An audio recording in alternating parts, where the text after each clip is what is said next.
mengharapkan dari Allah Subhanahu wa taala,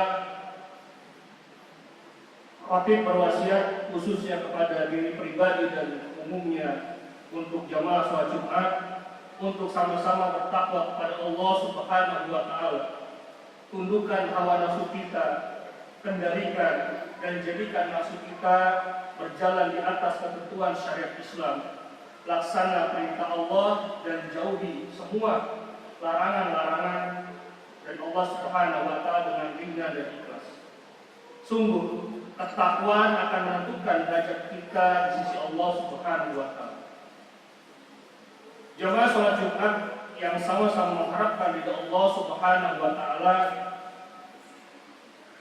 derita saudara muslimin kita di Gaza kian memilukan.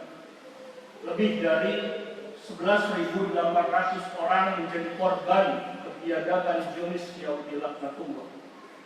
Sebagian besar korban itu adalah anak-anak. Jika dihitung, setiap 10 menit satu anak meninggal syahid. Kebrutalan Zionis ini menghanguskan hampir 70% penduduk Gaza yang saat ini harus mengungsi.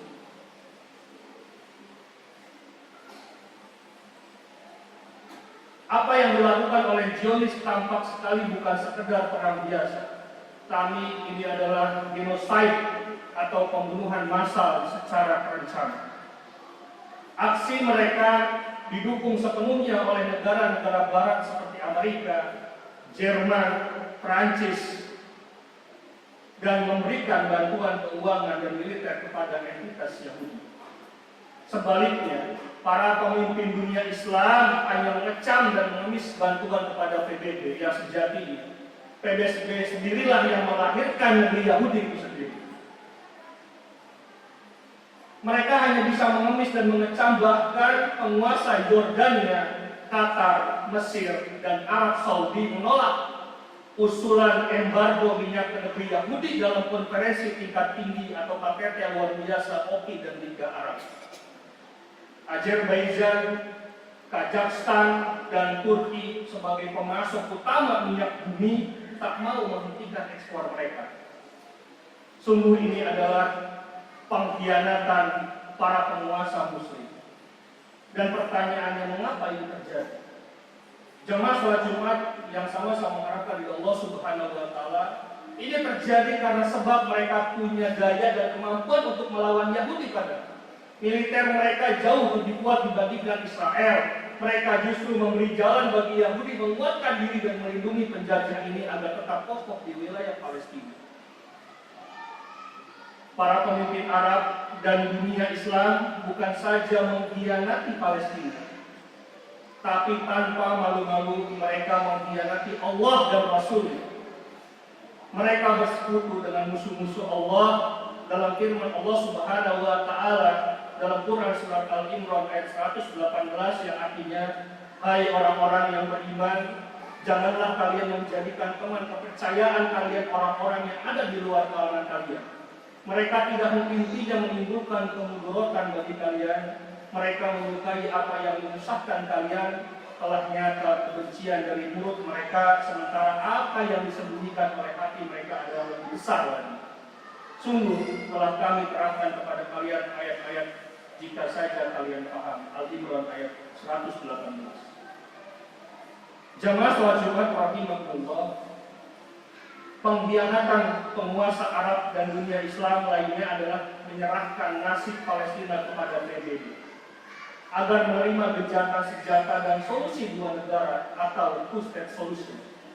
Usulan solusi ini sama saja dengan mengakui eksistensi entitas Yahudi yang telah merampok, membunuhi warga Palestina agar tetap bertahan di bumi Palestina itu sendiri. Sikap kesatria justru ditunjukkan oleh kaum muslimin di tanah Palestina, khususnya Gaza. Mereka memberikan perlawanan terhadap militer Zionis. Mereka berhasil menghancurkan kurang lebih 136 kendaraan militer canggih milik Zionis dan menewaskan lebih dari 400 orang pasukan keamanan Zionis. Sungguh, Perlawanan kaum muslim Palestina adalah jihad fi sabilillah, bukan tindakan terorisme seperti yang dipropagandakan Zionis Yahudi dan negara-negara barat serta antek-anteknya. Para pejuang Palestina mengangkat senjata untuk mempertahankan negeri muslim dari serangan kaum kufar dan mengusir mereka. Ini adalah pelaksanaan firman Allah Subhanahu wa taala, Quran surat Al-Baqarah ayat 191. Perangilah mereka di mana saja kalian jumpai mereka, dan usirlah mereka dari tempat mereka telah mengusir kalian. Mereka juga mengamalkan sabda Nabi Shallallahu Alaihi Wasallam, berjihadlah kalian melawan kaum musyrik dengan harta, jiwa, dan lisan kalian. Hadis riwayat Ahmad dan An-Nasai. Jamaah sholat Jumat rahimahullah, semua pengorbanan harta, jiwa kaum muslimin dijajah yang merupakan jihad di jalan Allah tidak akan percuma. Sungguh semua itu adalah perdagangan dengan Allah yang akan dibayar dengan surga. Allah Subhanahu wa taala berfirman, sungguh Allah telah membeli dari kaum mukmin diri harta mereka dengan bayaran surga dan neraka. Mereka berperang di jalan Allah, lalu mereka membunuh atau terbunuh. Itu telah menjadi janji yang benar dari Allah di dalam Taurat, Injil, dan Al-Quran. Siapakah yang lebih menepati janji selain Allah Subhanahu wa taala? Karena itu bergembiralah dengan jual beli yang telah kalian lakukan itu, itulah kemenangan yang besar. Quran surat At-Taubah ayat 111. Gugurnya para pejuang sebagai syuhada juga dimuliakan oleh Allah Subhanahu wa taala. Allah menyebut mereka tetap hidup dan mendapatkan rezeki.